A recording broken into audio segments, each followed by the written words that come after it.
All right, everybody.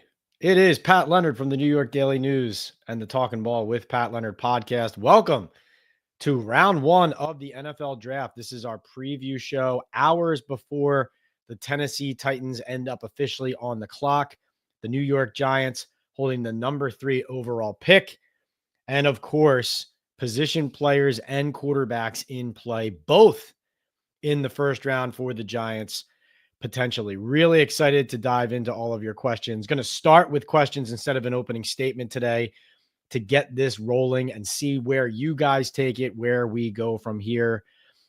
Really excited about what this draft is going to do to the roster and really what storylines are going to come out of it, because we all know the pressure that is on the Giants, on Joe Schoen, on Brian Daboll, and frankly, the fatigue that the several past seasons that the Giants have turned in has injected and, kind of created a cloud over the fan base, over the franchise, over the prospects of where they're going to go from here. How do they turn it around?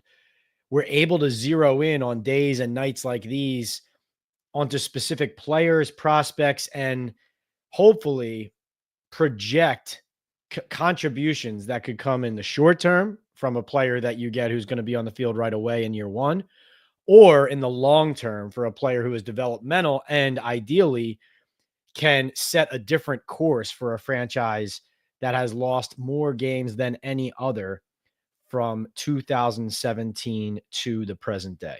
So here at Talkin' Ball Live with Pat Leonard, reminder, we are brought to you by MyBookie, Boom Chaga, Estate 98 Coffee, and Sal Loretta for Men in Midland Park, New Jersey. Go do your sports betting at MyBookie. Order Boom Chaga right here. Great for your health. Estate 98 Coffee will give you a little kick, and it's a quick cup of coffee. And Sal Loretta for Men in Midland Park, New Jersey, in Bergen County will have you looking right for weddings, arrivals at NFL games, whatever you need to look good for luxury menswear and tailoring. All right. Joey B Comedy kicks us off, says, let's go. The man, the myth, the legend is back. Joey B, yes, I am back. I would say apologies for the last few weeks of dialing it back significantly on the channel, but at certain points in the year, you do need to take a deep breath. I would expect me to continue to take a breath a little bit and kind of reload on what Talkin' Ball is going to continue to grow into and become.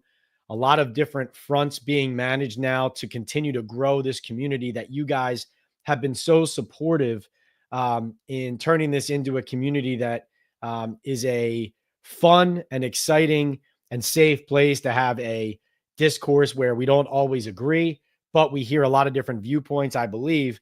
And of course, what I always want to bring to you is what I either believe to be the truth, what sources are telling me, and just an honest take on information. I'm not always going to be right, obviously. We're all wrong a fair amount of the time in this business. Sometimes you're right on one day, and then the next day things change. Regardless, I really have a lot of fun doing these chats, and so excited that Joey B is stressing how nice it is for this conversation to continue to roll on here. I know I keep promising merch, gear. This is the thing. Behind the scenes, we're doing a lot of work right now. So we haven't been on the channel live as often, but we will get back into that flow. We've had a lot of nice guest podcasts, Benny Fowler and I, Jason McCourty, Sterling Shepard, Justin Simmons, Cam Jordan. There were a lot of great guests we were landing there, and it's continuing to line up. So really excited about what is in store. Thanks for sticking with us. Thanks for jumping on here with me here on Thursday, April 24th to preview round one of the NFL draft. So Jake Scott kicks us off and says, I will start it off early. What do you realistically think it would cost to trade back to the end of the first round of the draft? Do you think we add to the offensive line in this draft? Jake, I'll answer your first question initially. What will it cost to trade into the back half of the first round? So, of course, Jake is referring to what it would cost if the Giants moved up from number 34 overall in the second round, which is the second pick of the second round, right behind Cleveland. What will it cost them to move from there ahead of the Browns and ahead of other teams into the first round to take their preferred quarterback, who, as I first reported on April 12th, is believed to be Jaxson Dart of Ole Miss. I know definitively reported then Brian Daboll had warmed to him.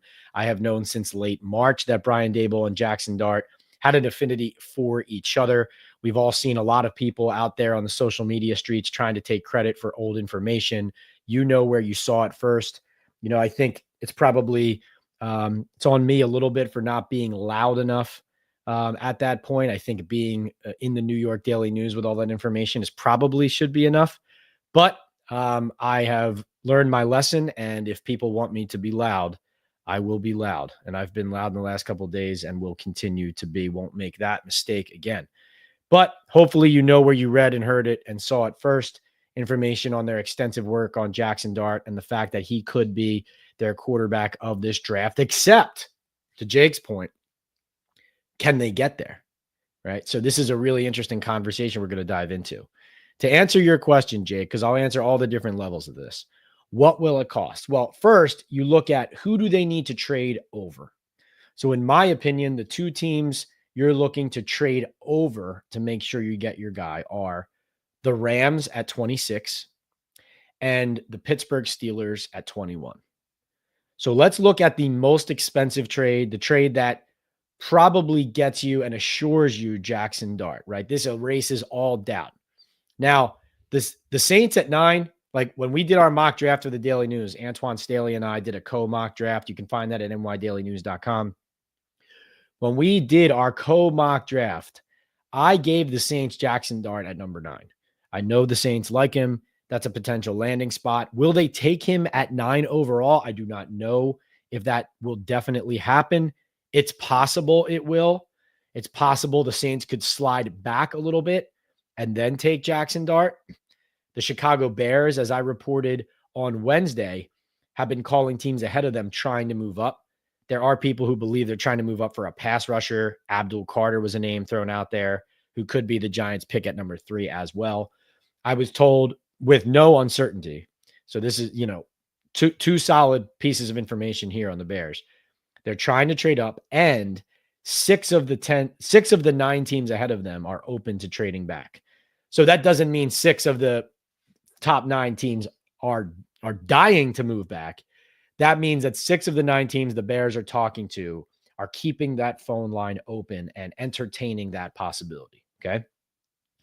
So if the Saints take him at 9, or if the Saints, let's say, trade back 1 spot with the Bears or slide back a few slots to the Dallas pick at 12, let's say, and end up, getting some more assets, then, hey, maybe they take Jaxson Dart there. Right. So that's completely possible.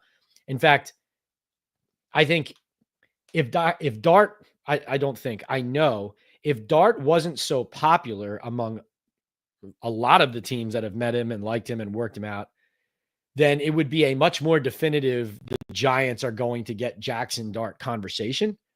The issue here is that does seem like forcing a pick at 3. We'll get to that conversation as well.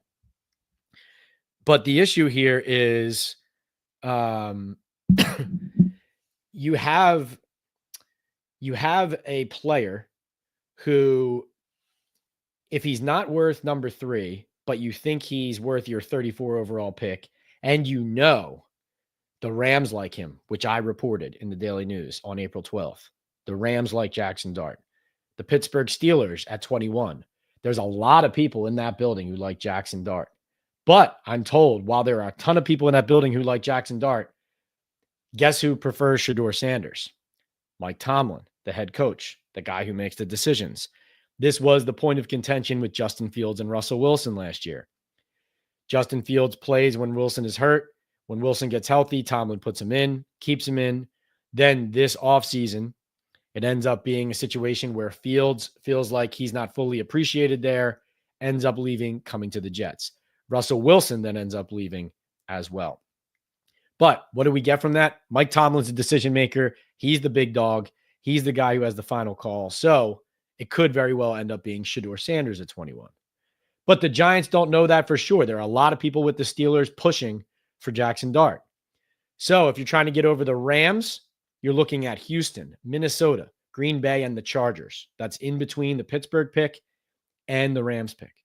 But if you want to eliminate all doubt, provided the Saints aren't going Jaxson, then you're trading probably to the Seattle Seahawks at 18. John Schneider, obviously famous for trading back, likes trading back. Seahawks are looking to trade back. I've been told the Seahawks at 18, the Seahawks at 18, the Chargers at 22, the Packers at 23, the Vikings at 24, and the Texans at 25 are all interested in potentially trading back. Again, interested does not mean they are all, dying to move back. It does mean, though, that at different levels, some really want to move back. Others are open to the idea. So let's answer your question, Jake. I know that was a long-winded version of getting to your answer, but here's your answer.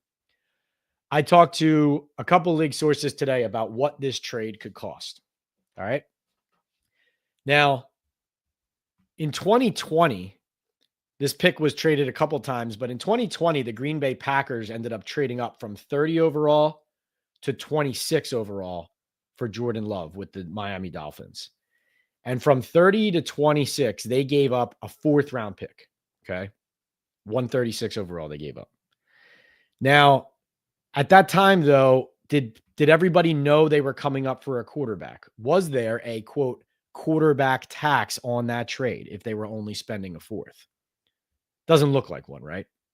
So if the Giants are trading up, okay, they're trading up and teams know what they're coming for. They're coming for Jaxson Dart. They're coming for a quarterback. So that said, if they're coming for a quarterback and the Seahawks know it at 18, talking to several league sources about this, they told me this is the price we put together. Giants give up 34 overall in the 2nd round, 65 in the 3rd round, and either 99 in the 3rd round or 105 in the 4th to move from 34 to 18 to get Jaxson Dart. Again, expensive, but you get your guy. Now another trade possibility. So again, like I said, the Chargers, the Vikings, the Packers, the Texans, all trade back candidates there.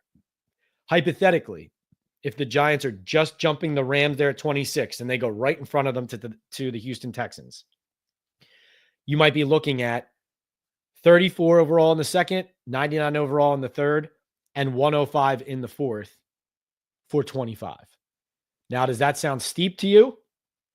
Maybe, but again, you're coming up for a quarterback. Everybody knows it. And I left out the Cleveland Browns at 33, right in front of the Giants. Not only are another quarterback team there, they're another Jaxson Dart team there. And this is not hearsay. These are not rumors. This is my information. So when you hear it 2 hours from now, you guys will know where you heard it first. You guys know where you read it first in the Daily News. This business makes us kind of, it's kind of ugly. It kind of makes us self-promote ourselves in order to try to put your foot down and remind people of your value. I guess that's true in all walks of life, but it becomes a little bit tiresome, wears you down. But that said, Jake, I hope in a roundabout way, I hope I answered your question there and gave you some potential price points. Great question to kick us off. Do I think the Giants add offensive line in this draft? Yes. I'm going to zero in on the 1st round tonight, but I will say that I'll say it this way. The Giants last year went into the draft in 2024 needing a quarterback, a guard on the offensive line, and a defensive tackle on the D-line. And they drafted none of those players, right? Largely because Joe Schoen was drafting for need. So my take is they're going to draft players at all 3 of those spots this year. I would also expect a running back to be in the fold in a strong running back class at some point. So that'll be something to watch as well.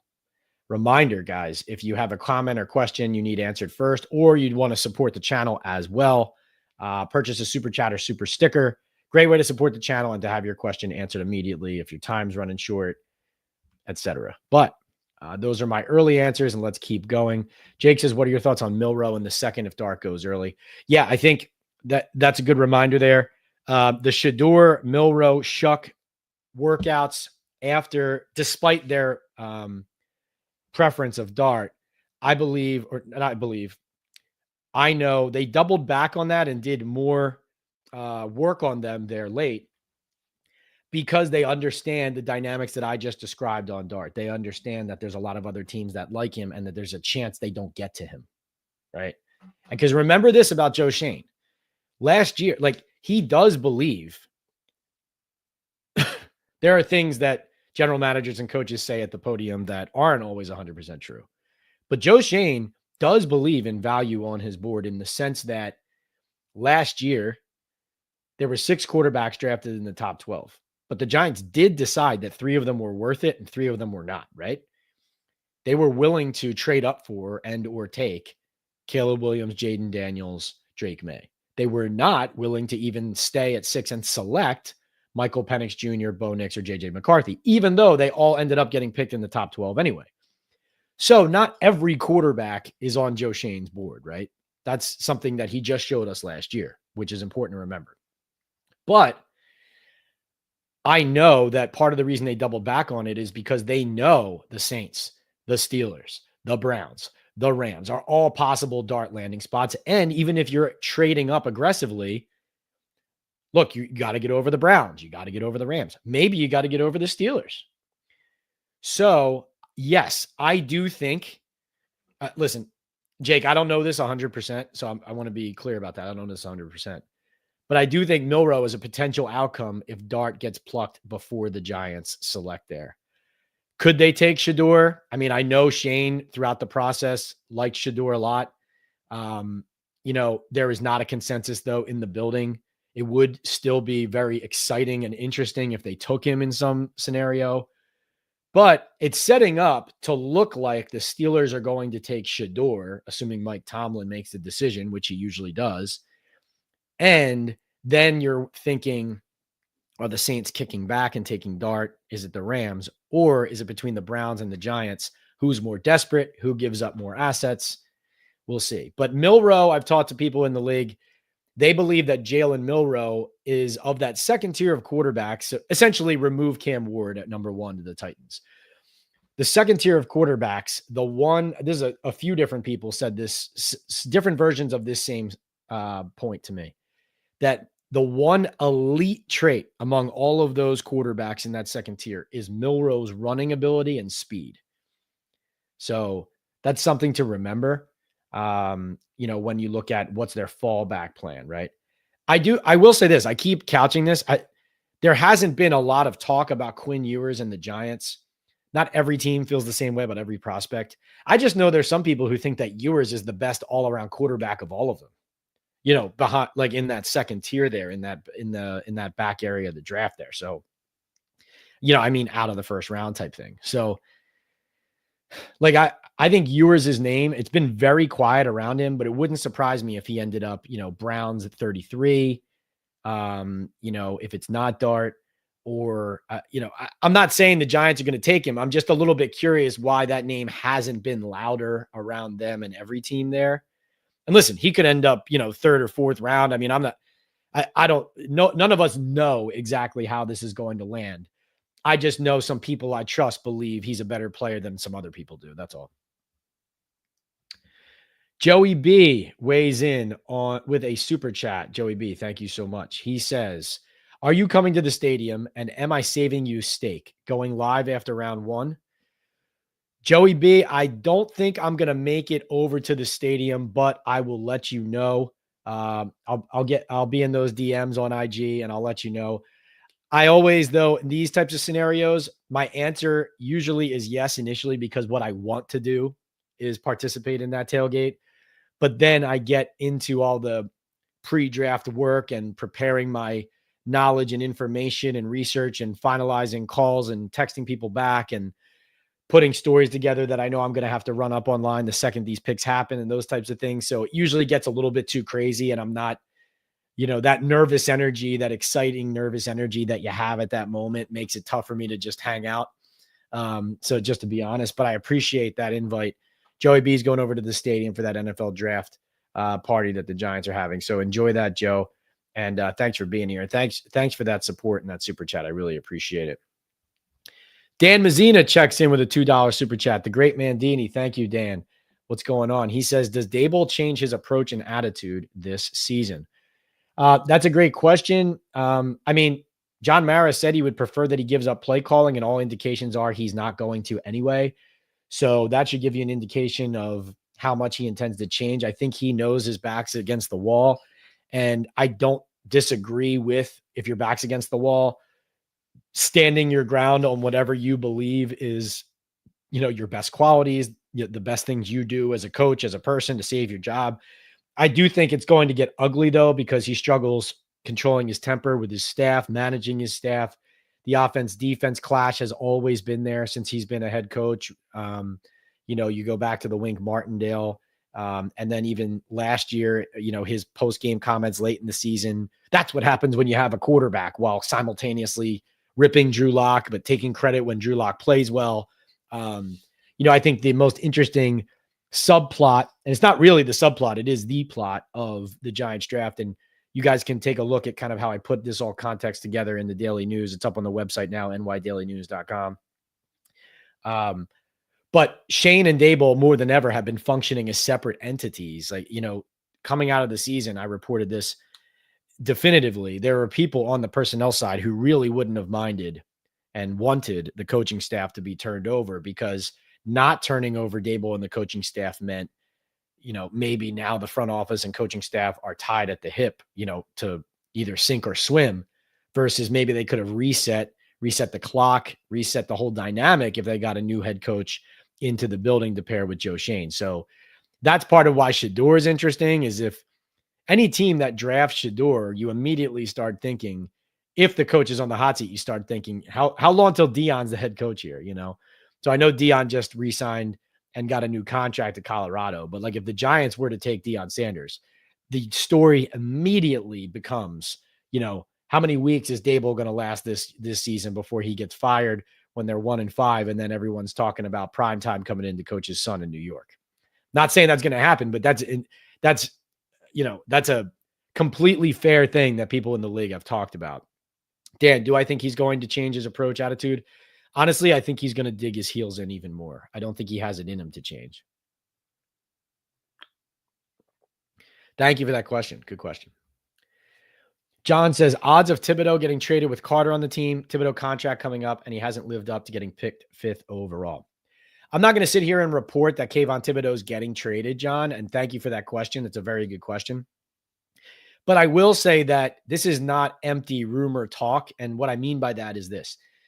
Kayvon Thibodeaux needs to prove more across the board, in the locker room, from a leadership standpoint, from a reliability standpoint, from a play standpoint. Obviously, in the NFL, it starts at production, right? Like if Kayvon Thibodeaux were dominating on the field, as we know very well from Lawrence Taylor in the Giants' history, people will tolerate a good amount off the field if you're killing quarterbacks every week and the team's winning and going to the playoffs. But because the play is not at an elite level and the off field is just, I guess either unreliable or off kilter is kind of the wrong way to put it, but you just want Thibodeaux to be a significant contributor, but not one of the faces of your defense, is I think this point that they're at now. Now, he was the number 5 overall pick. So obviously that's not a good look for Joe Schoen. But Kayvon is, determined. I mean, I talked to him at the Super Bowl. He and Bobby Okereke were kind enough to jump on Talking Ball with Pat Leonard on Radio Row in New Orleans. I appreciated that. Kayvon knows I keep it real either way, plus and minus. And I do appreciate his engagement, if nothing else. But are they going to pick up his 5th year? I mean, you could try to get some security there, and then it's like now or never this year, Kayvon type thing, and then see where it falls. But, I do think it's at this point, it feels like they're not going to pick it up, and he's either trade bait now or trade bait during the season if it doesn't work out. Now, I think Joe Schoen, from an ego standpoint, he has shown a desire to try to force the evaluations on his players to be considered correct and to be justified. So it would be very interesting for him to admit a wrong and trade Thibodeaux, especially because the ideal scenario is what? The ideal scenario is that all of these investments in these pass rushers leads to an elite pass rush. And then you say, yeah, listen, Dexter was here before I got here, but I stacked it with Kayvon, with Burns, with Abdul Carter at number 3 in this draft. And yes, so this is me playing Joe Schoen. Yes, hey, listen, Kayvon Thibodeaux as the number 5 overall pick didn't become Aiden Hutchinson in that same draft, drafted a few picks ahead of him. But guess what? He turned it around. He figured it out in year 4 and put it all together. And even though at, let's say in 2026, 2027, even though he's here as our, let's say, 3rd pass rusher in that rotation on the outside, he's contributing at a significant level. And just as the Eagles have shown us, as Joe Schoen brought up, which him bringing up the Eagles and the Super Bowl in the same sentence as the Giants is just so funny because like there's nothing comparable about them right now. But the Eagles are using now on the pass rush and on the fronts, the blueprint that the Giants used back in 2007, 2011, as far as how they manage their defense, right? So, it's well known that that's the ideal scenario. So trading Thibodeaux now, it's like you're adding a piece, but you're taking away. Now, I will say this. What they need depth and talent on the interior right now worse. Like, say they draft Abdul Carter at number 3 overall tonight, which is what it feels like they're going to do. If they have Carter on one side and Burns on the other, of course, yes, depth on the edges helps as well. But what they need then is more talent and depth on the interior. Their defensive line was not good enough last year from a personnel standpoint, from a coaching standpoint, from a play standpoint, from a run defense standpoint, from a pass rush standpoint. It wasn't good enough. And they need bodies on the interior. So to me, reallocating assets in order to have some dudes on the interior to pair with Dexter Lawrence, I don't hate that idea. Also, this is something that a couple people have said to me in the league about a Thibodeaux trade. They've said his value will never be higher than it is right now. So, in other words, it sounds obvious that it could be a reasonable suggestion and scenario. You don't pick up the 5th year. You let Kayvon play into this season. If it's not working, or maybe he's playing okay, but the team's losing, you trade him before the deadline during the fall. Yeah, that's a possibility. But you're running the risk, and you're going to a place where you're saying, now we're with a player going into into the middle of year 4, underperforming. You have an extra half season at that point of underwhelming or less than sufficient tape. And you're in a position where everyone around the league knows you're trying to get rid of them, right? So this is the time to maximize the return on that player if you're going to do it. So I hope that answers your question. And thank you so much, John, for that super chat. All right, let's see. We got, what are the odds we get Carter at 3 and trade up tonight to get Dart, Hunter says. Yeah, I think those are the 2 players I would, like, if you said to me what 2 players are the Giants coming out of this first round of the NFL draft with, I would tell you it's those 2. I would tell you it's Abdul Carter and it's Jaxson Dart. As I said, the Chicago Bears are trying to trade up. People think that it's for a pass rusher. Some think it's for Abdul Carter. I was told that the Browns are not exactly hanging up the phone at 2. So they're listening and are one of the 6 teams. I also know Joe Schoen, and I know Joe Schoen he's not the guy who slams the phone down and says, we're not talking about this. So I'm not saying that the Giants are trading back.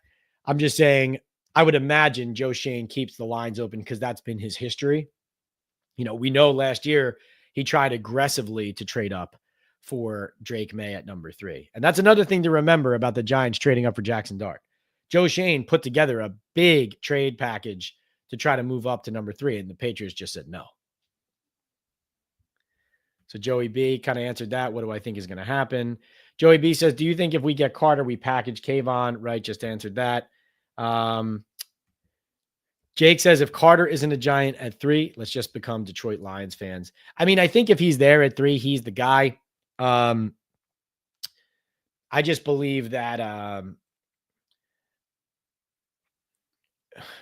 what was I going to say? So you said, if Carter isn't a Giant at 3, let's become Detroit Lions fans.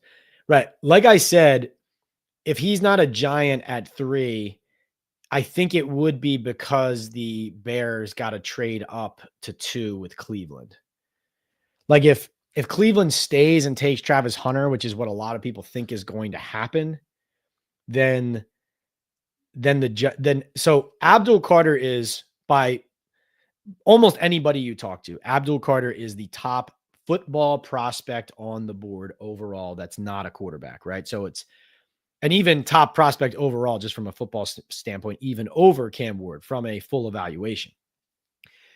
So you're getting the best player on a lot of people's boards, football-wise, at 3. That's great, right? Now, I've written about this, but Carter, he has an assault charge on his record from a year ago where he allegedly beat the pulp out of a tow truck driver. It's a pretty ugly story and scene. You can take a look at that. I did write about that in the Daily News.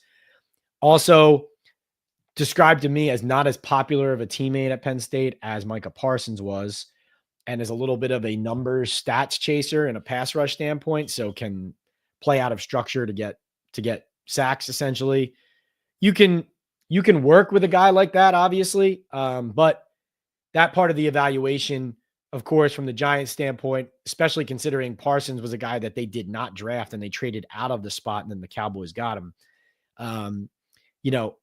That there's a legitimate reason to question whether the Giants would have questions about that and whether they wouldn't take him because of it. But I think in the end, he's just a prospect that you can't pass on there based on other people's evaluations. Now, I've said this from the jump. If I were the Giants, I would love an interior offensive lineman or an interior defensive lineman there. Will Campbell, Mason Graham. Like I would love that, or a trade back slightly and to take one of those guys, would love that. I think they need offensive and defensive linemen. I think it's the most under-discussed point going into this draft is, like, the Giants' lines are not good enough. They need interior linemen on both sides of the ball. Now, you could draft the line at the top of the second round instead of trading up for a quarterback, right? But I don't know. I guess that's if there's one takeaway from this other than Abdul Carter, Jaxson Dart, quarterbacks, etc., from me, it would be, I know those prospects I named, Will Campbell, Mason Graham, they don't line up value-wise with the Giants pick on most people's boards. But to me, I think that those are players who both would help the Giants immediately, and they would be reliable, positive additions. Novice checks in with a $5 super chat, says, "Hey, did you catch any of the McShay content? What do you make of the way he spoke in such absolutes? Don't normally see that." Well, Todd's been around a long time. He's very plugged in. And frankly, some of those episodes he posted in the last week or so were jam-packed with interesting information. Some of it, obviously, just like all of it during this season, sometimes you hear something and you say, "Oh, that's interesting. That could happen." And then you hear other things that are floated and you say, I believe that someone told him that, but doesn't add up because I also heard X, Y, and Z, and those things don't match, or, whatever. So just like any other draft show, there's things that you're told that you learn. There's things that you confirm, and then there's things that you question or you're skeptical of. But I thought Todd's content, especially the last week, has been excellent. I mean, his episode on Shaddur and talking a lot about the Giants was spot on. That was stuff that I've reported in the Daily News. He went a step further with some of kind of that day or the last couple days in the building talk. But his comment about Daboll not being as high on Shaddur, but Shane or people in the personnel side liking Shaddur, and that disconnect, that's something I've been talking about for a while and reporting on in the paper. And so that was dead on. I wrote about this for the Daily News the other day.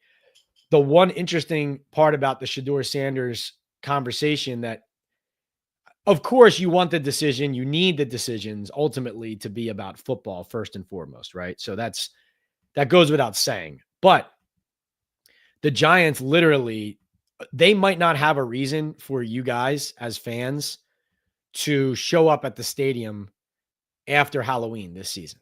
I mean, not to be, Debbie Downer, but let's just be fair. Like, that's the reality. This team has the most difficult schedule in the NFL. And I mean, I was just going to say is still rebuilding. And I laughed before I said it because it's so fun. It's just so ludicrous that these guys are here for year 4 after last season, but that's where we are. Right. So, the Shaddur Sanders draft pick would be the smart, savvy, and interesting business decision of it all. So that's what I would say. All right. Novice, great question. And yes, that has been good content from Todd. All right. Let's see.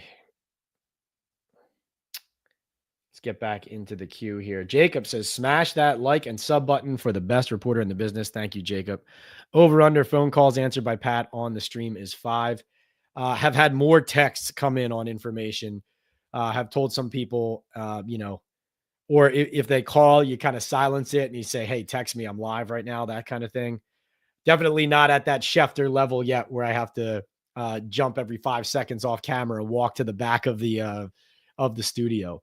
By the way, after we're done this live, if you want more really good pre-draft content, I did a podcast on the exhibit with Josina Anderson yesterday.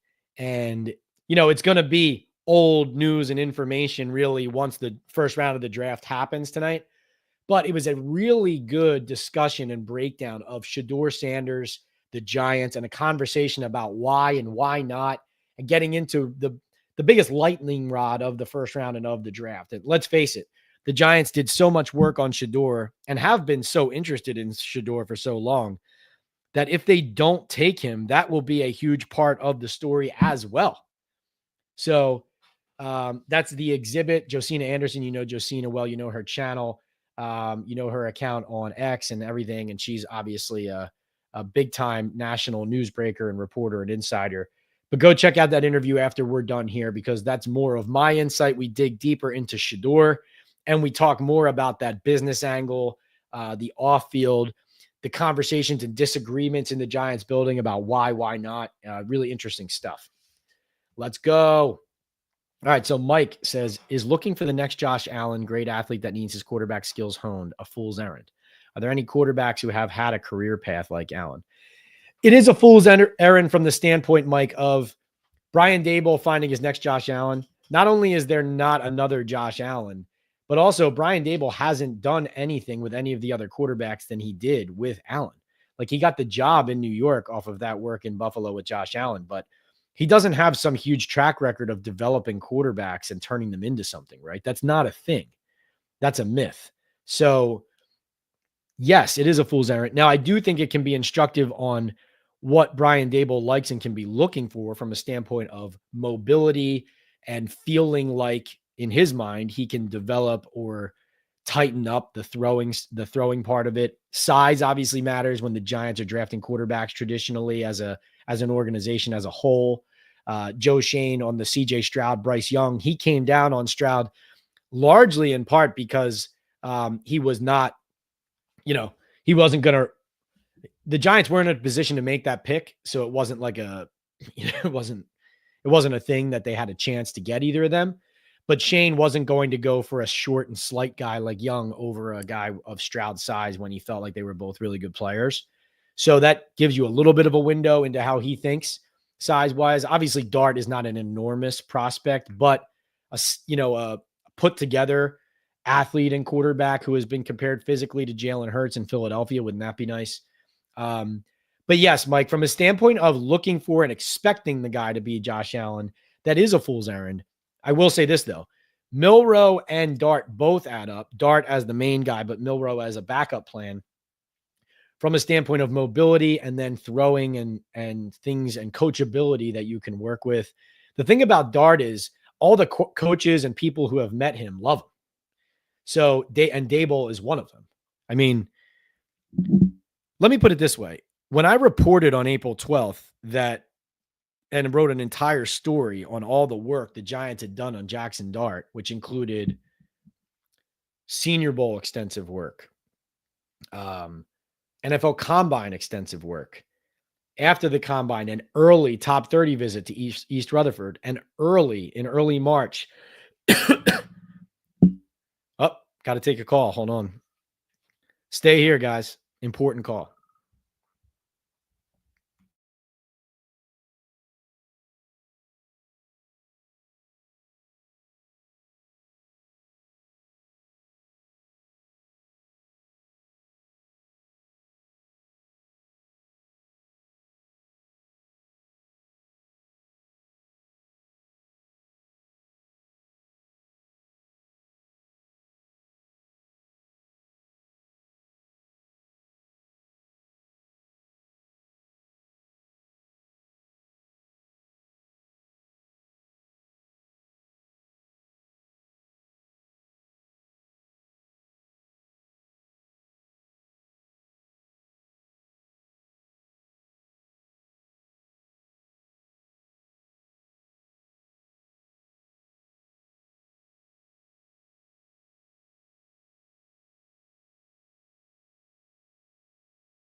Well. That was an interesting conversation. That was a conversation about more chatter about trade up possibilities from round 2 to the back of round 1. Also, some interesting updates. If you're looking at the draft board now, you have Pittsburgh at 21, the Chargers at 22, the Green Bay at 23, Minnesota 24, Houston 25, and the Rams 26. The Green Bay Packers, I was told they and Minnesota were both interested in trading back as of yesterday. Was just told that the Packers are actually sniffing around to move up from 23 as well. Not sure exactly what they're going for, but was just reinforced to me that that NFL teams in general in this draft do not have a ton of first round grades on players. And a lot of them are looking at it as, if I don't get one of my top 12 to 15, but more like if I don't get one of my 7 to 12 guys, hey, I might move back. And really, the draft starts in round 2. The mid rounds are something that is very coveted. So teams are eager to trade back in this draft if their guys are not there, right? So look at Tampa Bay. Would they trade back if their preferred, let's say, linebacker is not there at 19? Or if it's Jahad Campbell from Alabama and they feel like they can move back and get him because of the injury he's rehabbing from? The Houston Texans at 25. A lot of people think they're going to go offensive tackle. But what if they have 2 offensive tackles they like and they're both gone by then and they don't want to force that pick? They suddenly become a potential trade back, right? So that was some of the things that were just reinforced to me. Listen, again, like I said, probably wasn't loud enough about it on April 12th, but reinforced to me during that phone call just now. The Giants like Jaxson Dart. The Giants, like Jaxson Dart, in my mind, is the Giants' preferred quarterback in that spot. And I consider a trade up a strong possibility. Now, it was also reinforced to me there that the prices I gave to you. So we talked earlier, what would the price be in a trade up for the Giants to go get Jaxson Dart, coming from 34 ahead? I said earlier, going to Seattle at 18 would be the Giants' second round pick, third round pick at 65, and either their other third at 99 or their early fourth. I was just told that there's a possibility that Seattle would take the fourth there instead of the extra third. So you're looking at trading, let's say, to Houston or to Minnesota. You're looking at 34, 99, and 105 to go to just ahead of the Rams to get Jaxson Dart. To go to Seattle, you're looking at 34, 65, and 105. So essentially the difference in price there is 65 instead of 99, going all the way to 18. Both trades are pricey, but Joe Schoen just put a huge package together last year that the Patriots turned down. So there's a strong possibility and belief, and this was reinforced to me during that last phone call, that the Giants are going to try to make a move. It's just a question of where they go. Now, the wild card is the Saints at 9. What do they do there? Do they move back there? And then Dart becomes in play ahead of where Seattle is at 18, ahead of where Pittsburgh is at 21. The Steelers are not ruled out here. Like I said, divide in the building, right? Dart, Shaddur Sanders, where do they go? I described earlier, divide in the Giants building about Shaddur, right?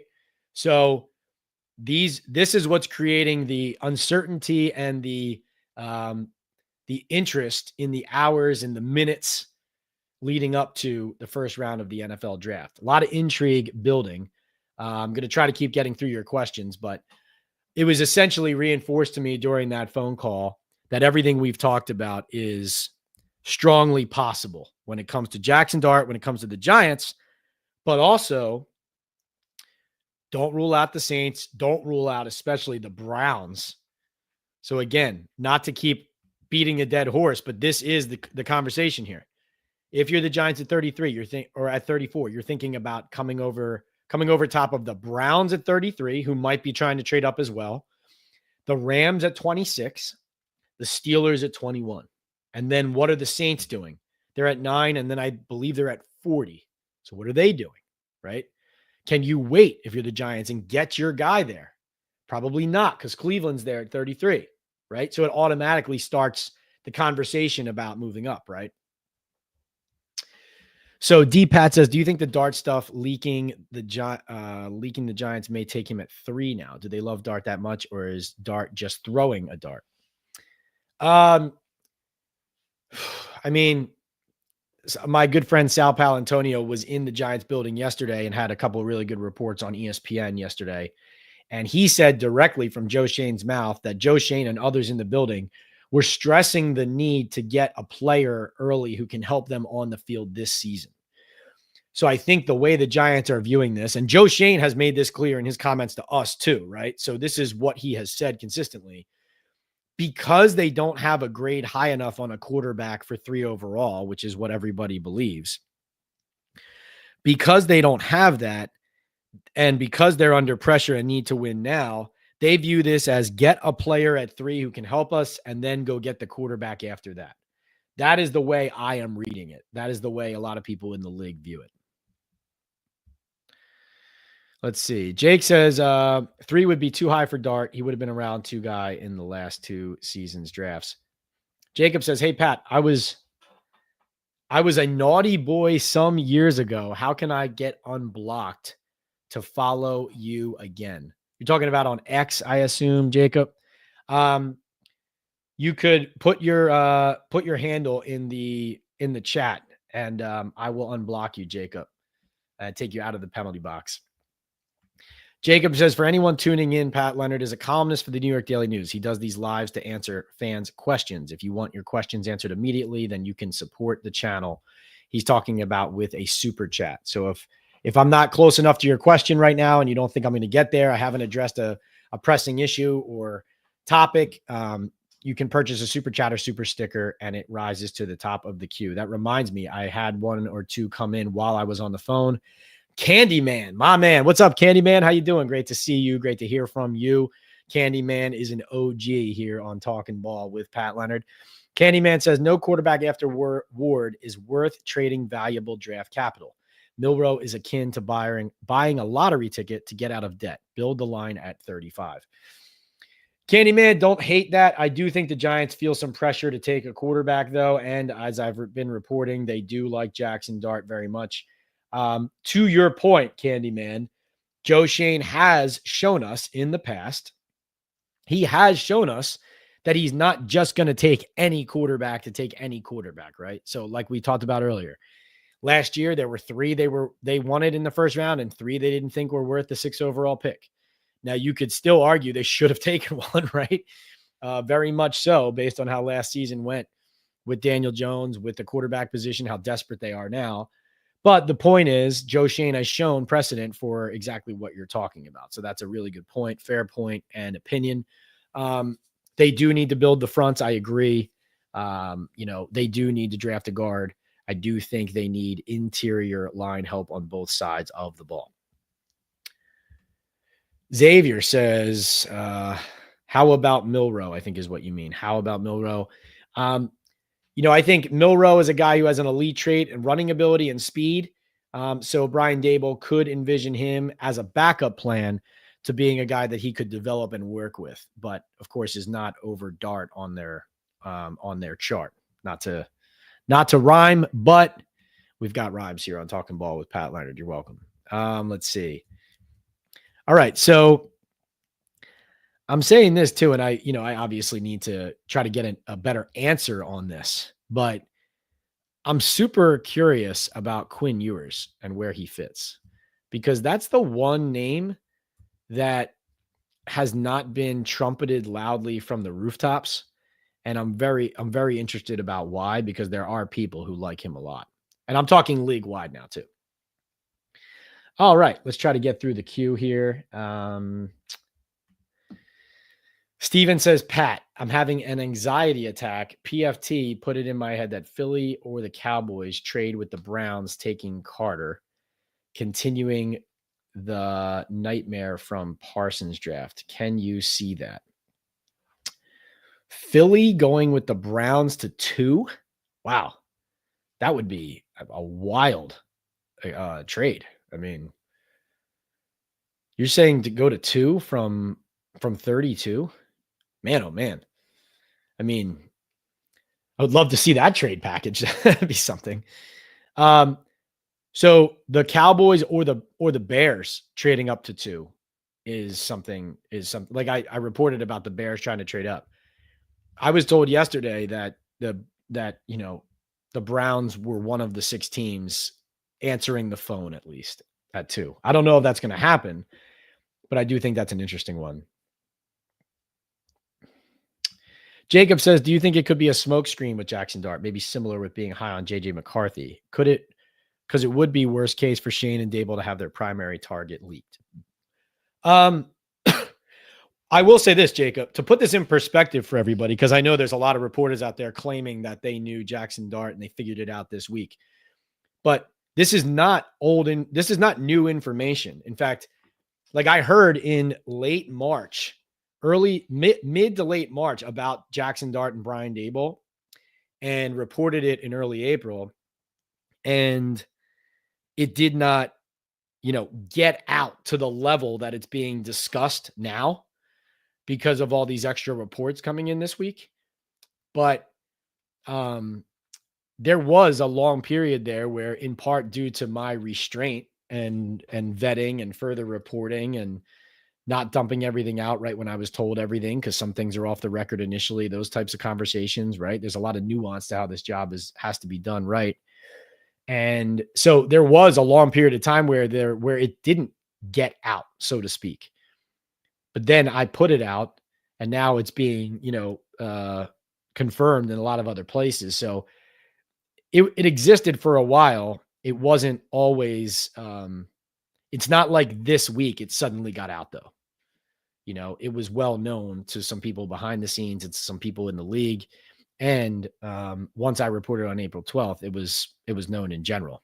Whether it was acknowledged or not is another thing by certain people in the media, but it was known to people in the league. So, as far as JJ McCarthy, being high on JJ McCarthy, they did like JJ McCarthy. There were people who liked him, but there wasn't a sense that they like last year.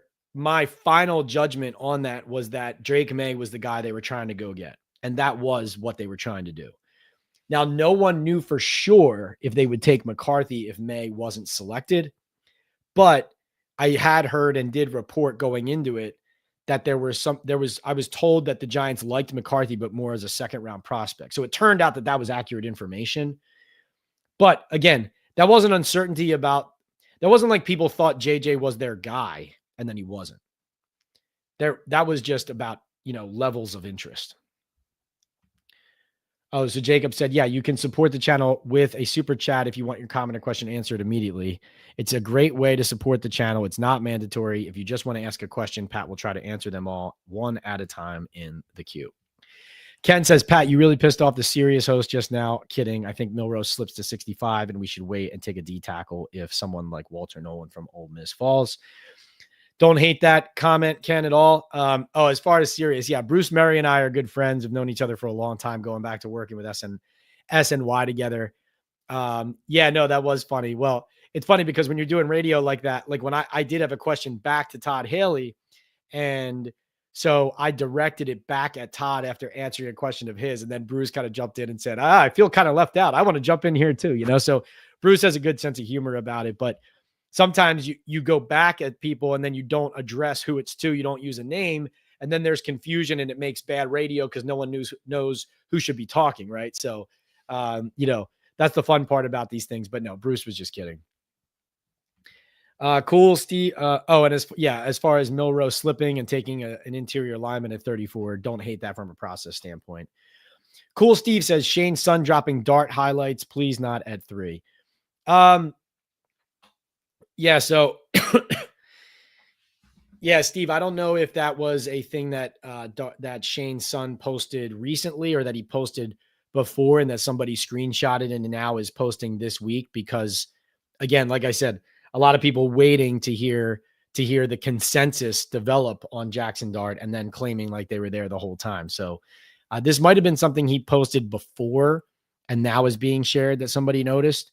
But either way, yes, he did post that. And so, yeah, confirming everything we've talked about. Jacob says the Commanders want to move back as well. Yeah, they're at 29 though. That doesn't mean that won't be the trade spot. But I do think if you're trading up for Dart, I think you have to get above LA and above the Steelers. I could be wrong about that, but I think the decision is how far you're going. I mean, that would be nice if you only had to go to the Commanders to make a trade versus those other ones for sure. But I don't know if that's what's going to happen. All right. We got a $10 super chat in the queue. Into what's going on? Into welcome back. How are you doing? I'm in and out, so I don't have a question, just supporting the best podcast for Giants info. Into, thank you so much for saying that. And thank you so much for that super chat. Really appreciate you for saying that. Thank you. All right. Let's keep going. Let's stay in the queue here. By the way, going on with the New York Revival guys, on Tuesday night at 8:30. So that will be with New York Revival. So that's 8:30 p.m. on Tuesday, going on with those boys to recap the draft and to, excuse me, to recap the draft and also to dive into the different prospects, the process of how the Giants got to their different picks. That'll be more fifth year option talk on Kayvon Thibodeaux, or unpacking, trades, et cetera. What does the roster look like now?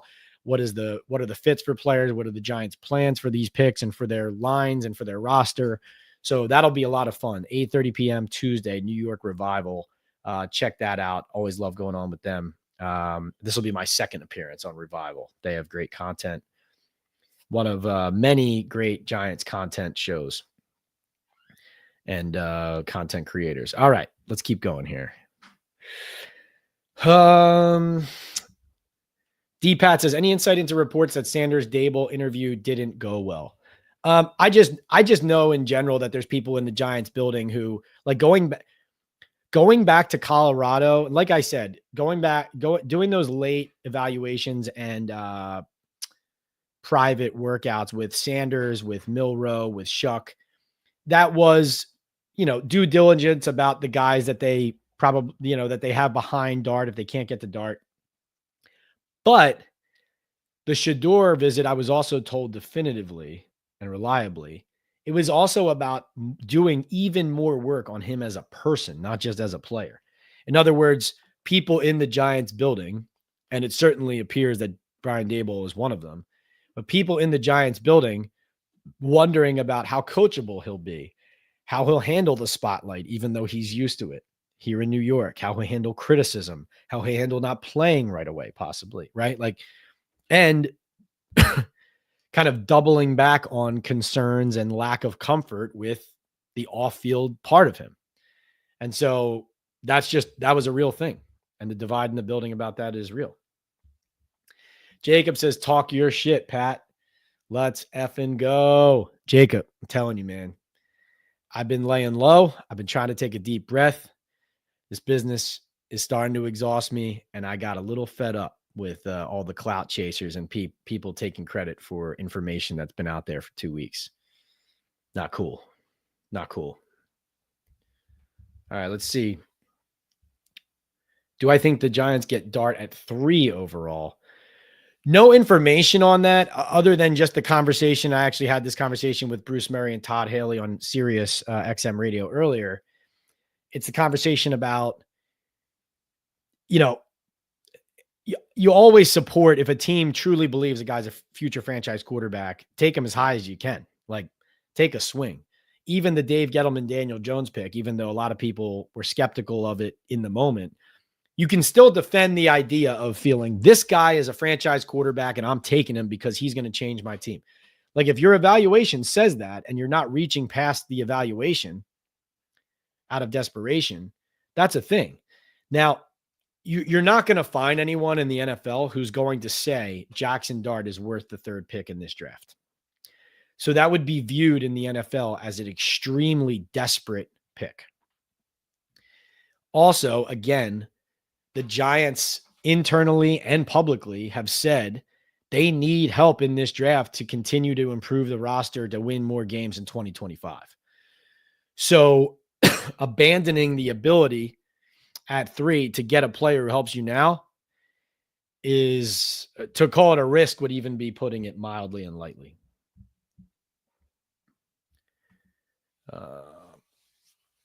Will Phillip give 11 to Carter? Sorry, 1 second. All right, let's see here.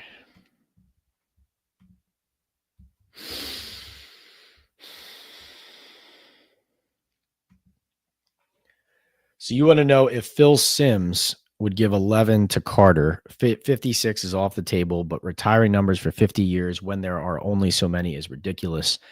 Can keep them up through the rafters. See, I don't like unretiring numbers. Like, I thought the unretiring of Flaherty last year for Neighbors was awkward.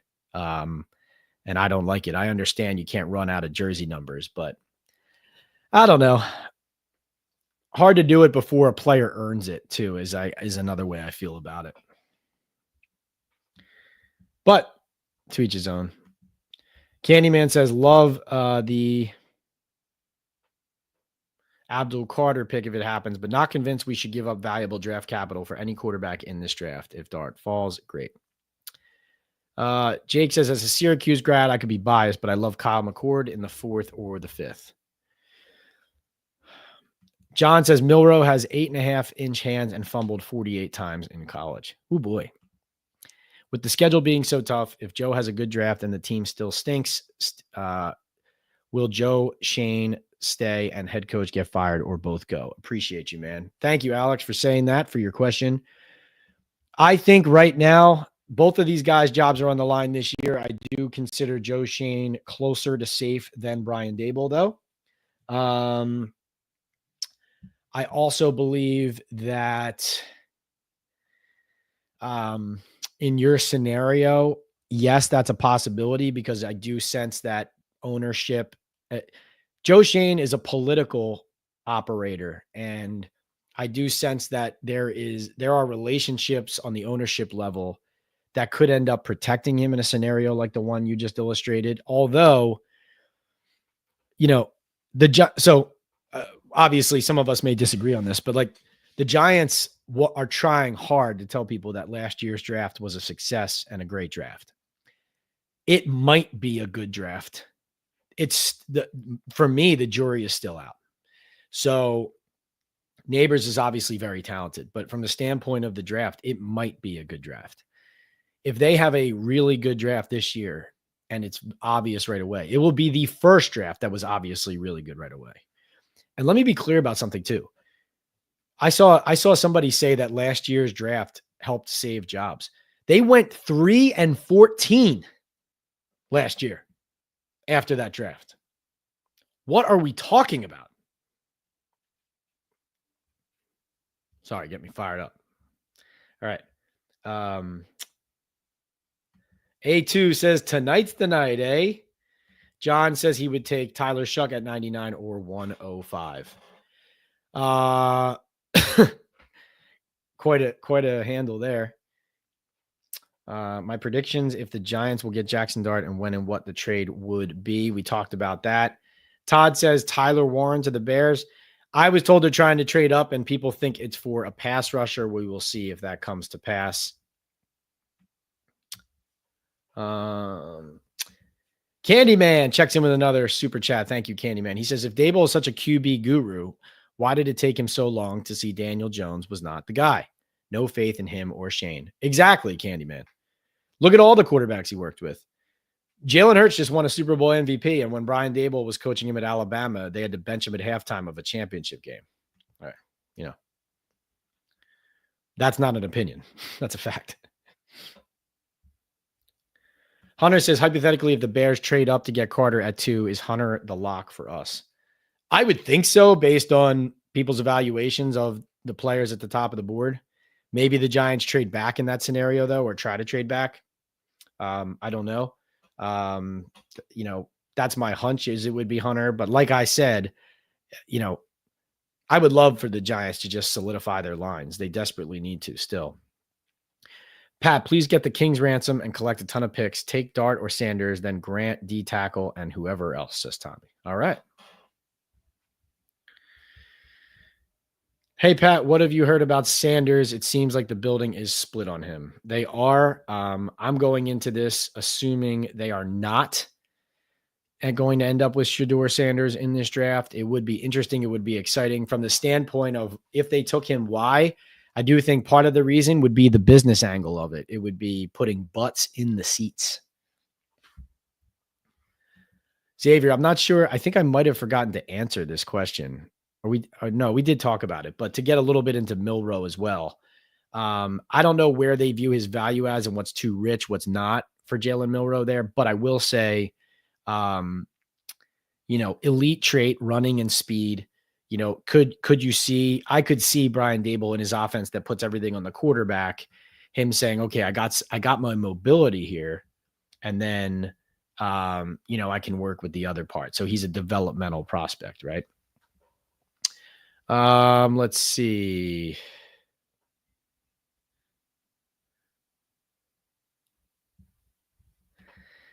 John Ferraro says to be completely impartial, I think anyone after Ward is probably a wasted premium pick, especially if you are looking for a franchise guy. Yeah, no. Well, the interesting thing about this draft is it's that way in a lot of positions.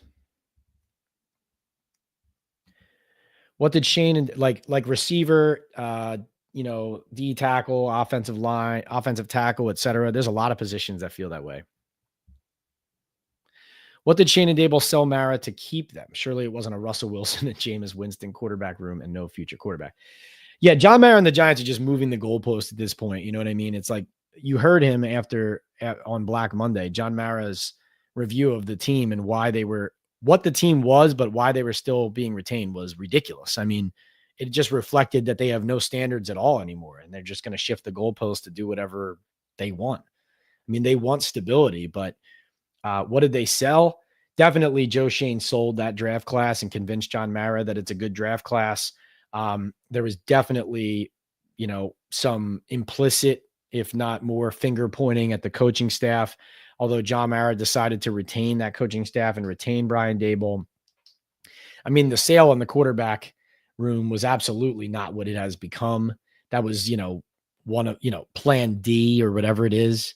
The Matthew Stafford, that Giants thought Matthew Stafford was happening. So that falling through was a big deal. As far as the draft goes, I do think one thing that needs to be pointed out is Joe Schoen and the Giants keep saying there isn't a mandate to get a quarterback into the building, but I believe Joe Schoen is feeling the pressure and will be taking a quarterback. And Jaxson Dart, as I've reported, is the guy they prefer. But I don't buy Joe. Like last year, despite all the work on the quarterbacks, Joe Schoen didn't take one at all. This is not that year. Like this is not last year. They're going to take a quarterback.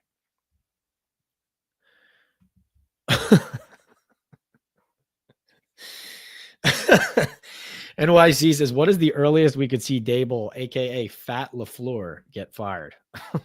What a nickname. I think, they have the hardest schedule in the league. You could be looking at mid-season or a little bit earlier for sure.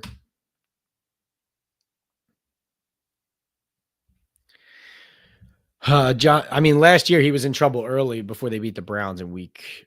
What if they hadn't beaten them? What was that, week 2 or week 3? John says, sure, but what do you do if there is no franchise QB?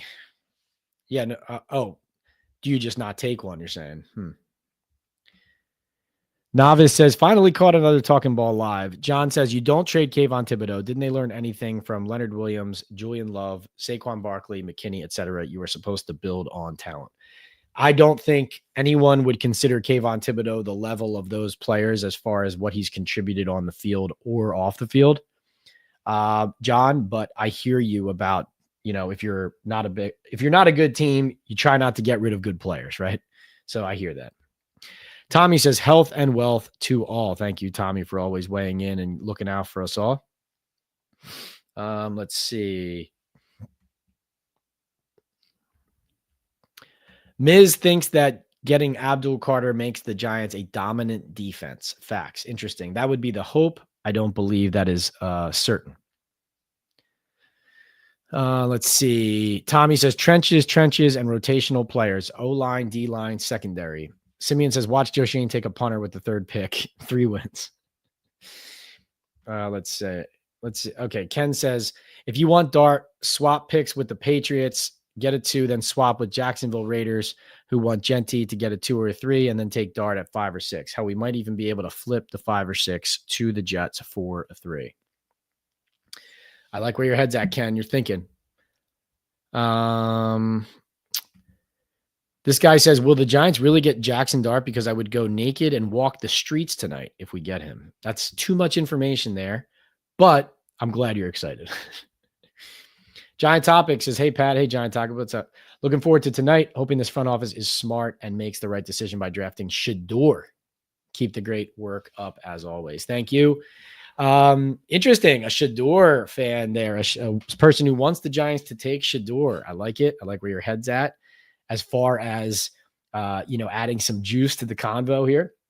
And that would be interesting. That would be very interesting. See, to me, Joe Schoen's the general manager. So even though he and Daboll are, on the outs, they have this disagreement, right? And does Joe Schoen ultimately go with the guy that he has preferred throughout the process, right? I mean,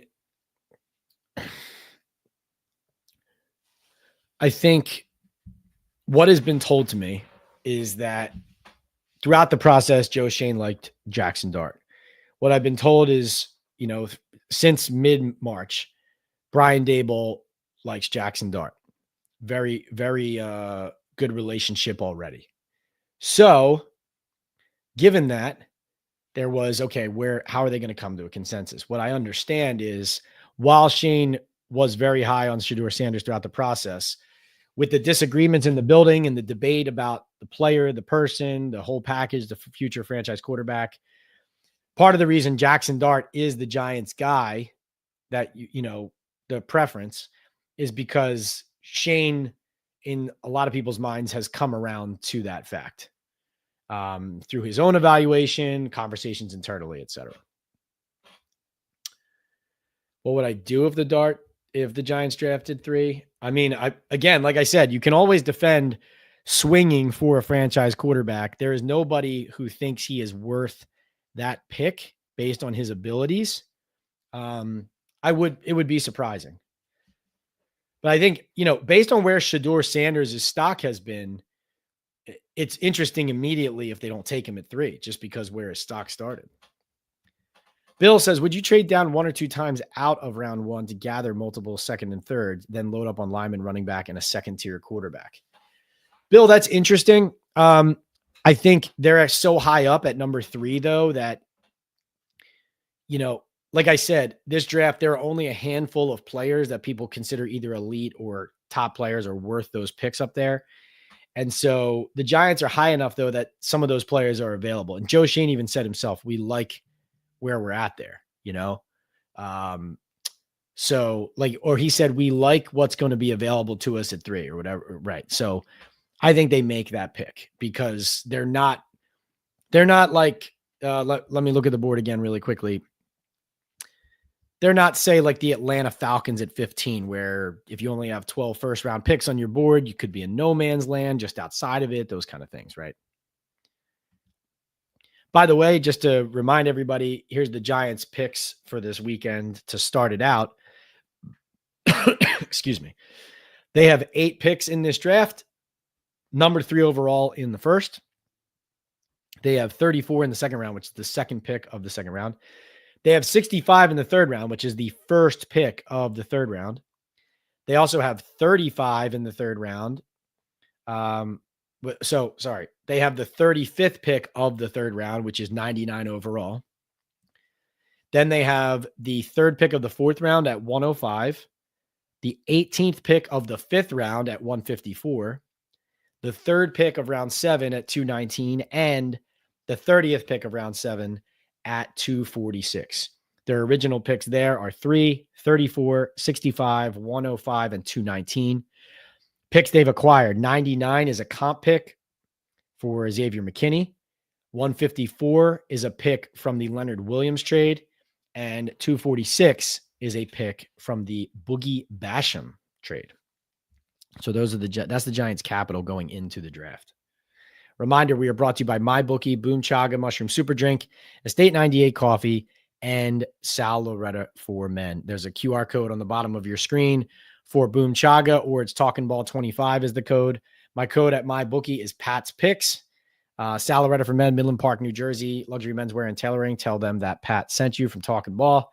And last but not least, Estate 98 Coffee is estate98.com/Talkin Ball. All right, I'm going to get close to wrapping it up, but I'm trying to go rapid fire. I actually kind of need to eat something, to be totally honest with you all, before I get ready to go down to the facility here. Let's see.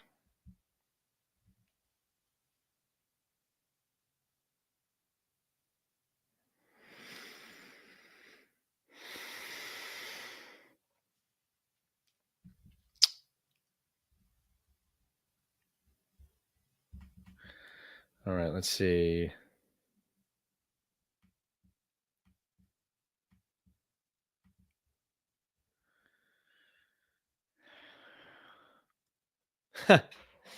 I love all your guys' comments while I was on the phone there. Jake said it's the Boom Chaga reps, asking him to shout them out more times per Talking Ball. That's funny. And Jacob was laughing at me covering my mouth. Well, the thing is, I did that once on the chat, like answered a phone call, and I didn't cover my mouth. And I remember some of you talking about it, like there were certain words you could make out. You're really reading lips. That's what I do too. That's what I would do too if I'm watching somebody else. So, so I learned from that. And no, I was not fronting there, as I see people accusing me of. That was a league source call.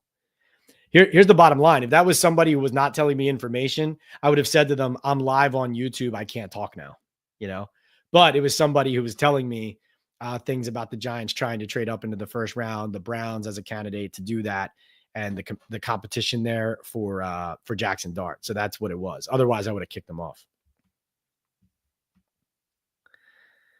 All right, let's see. Giant Topic says, John Mara told us the main goal this offseason is to get the future franchise QB. That's not Russ or Jameis. I don't believe Joe sold Mara on Russ and Jameis and Carter to save their jobs. 100%. Well said, Giant Topic. Simeon says, Shane is a year late with many of his decisions. Crazy to let Shane and Daboll panic and sell assets to save their skin, says Hirsch. Let's see. Why are the Giants high on Jaxson Dart? Because I think he will be a bust because he doesn't know how to move in the pocket because he played in a Lane Kiffin Mickey Mouse offense, says Stanley. Let's see.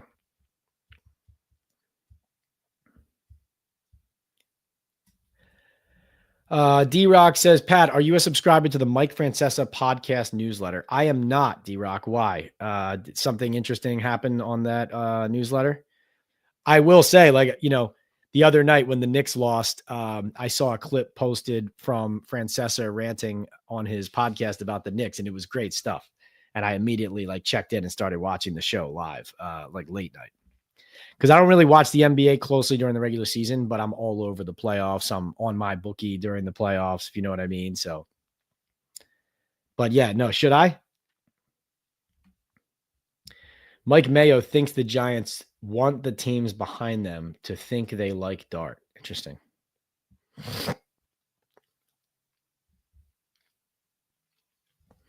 Strider thinks Jaxson Dart is another Daniel Jones. Hirsch says he's a one-read quarterback just like Daniel. Let's see. Tommy throws out some names that he likes as good players. Hirsch says Lane Kiffin quarterbacks are not star NFL quarterbacks. Peterstown says Shaddur Sanders is an all-about-me guy. That's not what we need. Ryan Williams says, hey, Pat, why would they be drafting at the same position every year? Makes no sense. We need a damn quarterback and figure the rest out. We shall see the dumb decision they make tonight. Well, that's the thing is like you're hoping for a good night and a good draft, but the Giants so far, this regime has royally screwed it up. So will they get it right? We'll see. Joe can't support number 3 overall because Dart was in an offense in college that wasn't comparable to anything in the NFL. Strider also says, I feel like the offense similar eliminates one side of the field. That's why Dart scares me, and his deep balls are flat. Even Kurt Warner said so. Tommy says, Sanders and Sons, please come save the franchise. Let's see. Strider says, I really wanted Cam Ward. Thank you very much, Drew Lock. Yeah, that Colts win might end up costing the Giants everything. Chino says, Atlanta Falcons should be a targeted trade partner. They only have 5 picks. Their first round pick is at number 15. This seems like a prime position to trade up for a quarterback. Do they have to go as high as the Falcons, though, is the question. I don't disagree with that process on who could need one, right? What will Russell's numbers be? I think the Giants are going to be very bad. Now, Simeon thinks Daboll is out of here. What I think is, are the Giants going to do the right things in this draft? Are they going to do the right things in this draft in order to be a good team in 2025? Are they able to do that? Is their roster good enough to just add those pieces to do that? That's interesting to me. Let's see.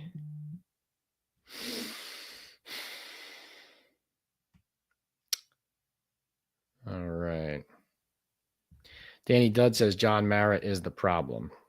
Does Dart remind Mara of Eli? That will tell us if the Giants draft him. Let's see. Did I pass some super chats? Oh, crap. Sorry about that. There were 2 super chats there I missed. Jim Osborne said, is Shane making $22 million this year? Why? $22 million. I mean, that would be news to me. 5-year contract. I mean, usually, I don't know his exact money. Anecdotally, I thought it was something like 5 years, 25 million or something like that. But I don't know his exact salary. I know it was a 5-year deal. Usually those deals are in the, $4, $5, $6 million range. I don't know his exact money. No, he's not making 22 million this year. Novice says, my gut says the actual trade up is to 8. Thoughts? Yeah, over the Saints at 9. That's a possibility. 9 does seem high. I know somebody else said just trade with Carolina and go get your guy. Novice and Jim, thank you for those super chats. Really appreciate you. Sorry for missing those a few minutes ago. But that's interesting. I mean, that would be extremely expensive. But why would you trade all the way up to 8 to take him, but not take him at 3? But again, I guess the answer is because you need a player also who's helping you immediately, right? But that would be strange. Would Shaddur play immediately? Well, one thing I always believe, and I know from my time covering the NFL, is anytime these teams draft a quarterback in the first round, when everybody says, oh, this guy might develop, he might not play. I know it's happened in the past, but when you draft a quarterback in the NFL nowadays, the guy plays. He plays in his first year at some point. Even last year, after that Kirk Cousins deal in Atlanta, they drafted Michael Penix. I kept telling anyone who would listen, Penix is going to play this year. Penix is going to play this year. Penix is going to play this year. Exactly happened. You don't know how it's going to happen, but it happened. Mike says Shane should be relieved of his duties at 3 if he takes or should be relieved of his duties if he takes a quarterback at 3. Joe Shane has been adamant he does not intend to. That's what he has continued to say. Stanley says, why is Tyler Shuck rising up draft boards? He's injury prone and only played one full college season. I'll tell you this, Stanley. I have no firsthand information that the Giants love him and will take him. That has all been hearsay and reports that I've seen. Obviously, he has size, but I agree with everything you just said. Novice says Schefter just reported on air. Shaddur is a no at 3. I feel like I've been saying that since before the owners meeting. So, yeah. Novice said that Schefter's report was they don't feel like they want to force the issue tonight. Shaddur Sanders is not going number 3. Yeah, no, he's not.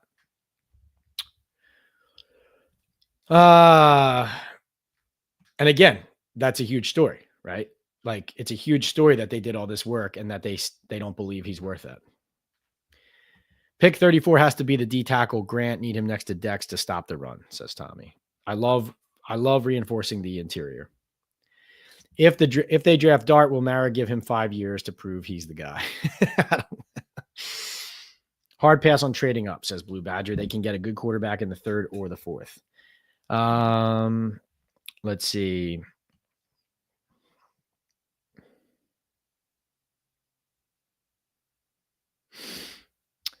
Ken says, what is your pre-draft meal? No go-to, like, gotta have it thing. To be honest, I kind of want to go somewhere right now and get some food rather than cooking something up at home. Will it be going down near the facility and getting an early dinner or getting a late lunch at this point? We're pushing 4:00. Let's see. Blue Badger likes a trade down to 10 with the Bears, get 2 second rounders and their second next year, get Mason Grant at 10, then package pick 34 and 65 to trade up if they're hell-bent on doing it. Don't hate that, Blue Badger. I don't hate that. Don't hate that at all. A2 says you should live stream the draft. Would you guys like it if I live stream the draft? Would you guys all check in and stay here on Talkin' Ball if I did that? Because here's the thing. I can live stream the draft, but I'm sitting there in that room with everybody at the Giants facility, so it makes it tough. I don't know. I'd have to probably do it from my car and go back and forth into the media room. Would you guys like me to find a way to live stream the draft if I can? Simeon says Shane is a bean counter, not a GM. Blue Badger says Will Howard and Dylan Gabriel are stupidly undervalued. Any connection with them? I could see Howard, but no one's told me that Giants want Will Howard, but I could see that. I don't see Dylan Gabriel. K Saint says, what does the Giants, in your opinion, need to look like to be a winning organization? Is it new ownership, GM, head coach, etc.? I mean, ownership at this point, I think, is a big question mark for all the reasons we've talked about before, including Steve Tisch has receded from the picture. And so now you have minority owners coming on board. What does that look like? It's hard to trust the way the Maras have operated things recently. So a lot of skepticism there. I'm just assuming the Maras are continuing to be the owners. I think it has to be a general manager and a coach who are, I would say, a change there. You need a change there. You need a new way of doing things. You need the Giants to be an organization that functions differently. It doesn't have so many cooks in the kitchen. I don't know if they're going to ever function in that positive way as long as this ownership remains in place, though. Novice says, thanks for the chat, Pat. Go get yourself a caffeine beverage for the long night. I've been drinking coffee this whole time, so I'm a little wired. But sometimes coffee can help you stave off that hunger. Now I'm hungry. Like, now the coffee's not working anymore and I need food. Definitely would watch a live stream. Want to see your analysis overall on the draft pick. Still haven't committed to any space for it, says Joe. All right. I'll see what I can do there tonight. What they need to look like as an organization, though, K-Saint, is to value the offensive and defensive lines, to accept that those are problems still, to fix them, not to just stop making picks and then telling everybody, trying to convince everybody they were the right thing. Like Tyler Newb and Theo Johnson, guys who need to get better, did not have, in my opinion, encouraging rookie seasons. But the Giants just want to say that draft was great. It was a great draft. It was a great draft. No, it wasn't. Those guys need to take steps forward and play better ball to convince us of the fact the team won 3 games. They didn't do enough. They weren't good enough, right? So stop trying to win those arguments and just attack the positions. Stop falling in love with your own evaluations. And just because you spend or you address one position doesn't mean you got it right. Like, don't cross out your offensive line and say, we spent all this money last year in free agency and we re-signed these guys. And so that's fixed. That's solved. We were better last year than people thought before Andrew got hurt. No, you need better linemen. You need more linemen, right? Simeon says, Shuck has height and arm and has been through adversity. That's appealing to some. He would have to sit anyway. He wouldn't play until he's 32, says T-Rock. Pass. X says, what non-quarterback could the Giants be looking at with 34? We'll get into that tonight and tomorrow morning, but I would say, offensive or defensive line if it's not a quarterback there. A2Z says 100% I would watch if you were live during the first round. Kyle McCord is a sleeper in this draft, says Stanley. I agree with that. Simeon says the Giants haven't given you an office yet. Yeah, not yet. Don't hold your breath. We need an experienced GM and head coach, says Simeon. Novice says, I'm all in on Todd McShay's live stream. He has promised to actually talk about the player and team fit for each pick. Yeah, I would do that too if I were live, but I totally understand if you're elsewhere. Obviously, do whatever. Jacob says, Pat, you missed a good opportunity to promote Boom Chaga. I've been promoting Boom Chaga forever. But you mean to give myself a little shot in the arm. Yeah. Well, I took it this morning. But now I need some food. I disagree with Sanders. I disagree with that. Sanders is the smart choice. Let's see. Too many commercials and nonsense on the big media coverage now. Used to be really good. Now it's crap, says Novice. Yeah. Hey, Pat, the Giants need Iowa offensive guard Connor Colby on day 2 because he's a sleeper. I like it. Chris says he's in Green Bay and the energy is electric. Let's go Big Blue. Drill Howard. Love it. Black Tower says, who is Pat Leonard? I am Pat Leonard, New York Daily News NFL columnist and Giants beat writer, host of Talkin' Ball with Pat Leonard. This is Talkin' Ball Live, NFL Round 1 Draft Preview Edition. Thank you all for being here. Really excited for Round 1. Follow me on X, P Leonard NYDN tonight, as well as Instagram, PL on NFL, and here, PL on NFL here on YouTube. I have to think about how I'm going to go live during the draft. If I'm going to go live, I'm definitely going to do some sort of live talk back with you guys. It might end up being a more impromptu one, so here's what I would say. All of you who are here with me for this one, be prepared for something live on YouTube tonight from me here on Talkin' Ball Live. I will keep you guys apprised mainly on my Twitter feed. That's on X, P Leonard NYDN. So stick there and, stick with me and we'll give you all of our breakdown, not just of the Giants, but of our picks throughout the process. OG closes us out with, I trust Joe Schoen will mess this draft up again. MJ says, Daboll said that's what good quarterback play does, not a good QB. Be accurate. Also, he's not wrong. NYC says, come by the spaces. D Kid has one up. Oh, I might do that. George says, let's go Big Blue. Jacob says, Pat, we need you in the trenches, though, because in case they move up. I know. And I honestly, the call I took during this was about that. So I may need to be in the trenches as well. I'll find a balance. We'll go live at some point tonight on YouTube. Thank you for being here. Reminder, we are brought to you here by Boom Chaga Mushroom Super Drink. It's Talkin' Ball 25 or the QR code for 25% off. My bookie, Pat's Picks, 50% match on your first deposit up to $2,000. They've got some great NFL draft props. Also play NBA.com. Or not NBA.com, NBA playoffs and NHL playoffs there as well. MLB, etc. Also, Estate 98 Coffee and Salaretta for Men in Midland Park, New Jersey, luxury menswear and tailoring. Thank you so much for being here. By the way, Boom Chaga shirt on, not to mention the Boom Chaga over the shoulder. But thank you to my sponsors and thank you to all of you for supporting me here, for jumping on this impromptu NFL Round 1 draft preview. Stay tuned tonight, Thursday night, for another fun episode of Talkin' Ball with Pat Leonard, where we break down the Giants picks and Round 1. See you there.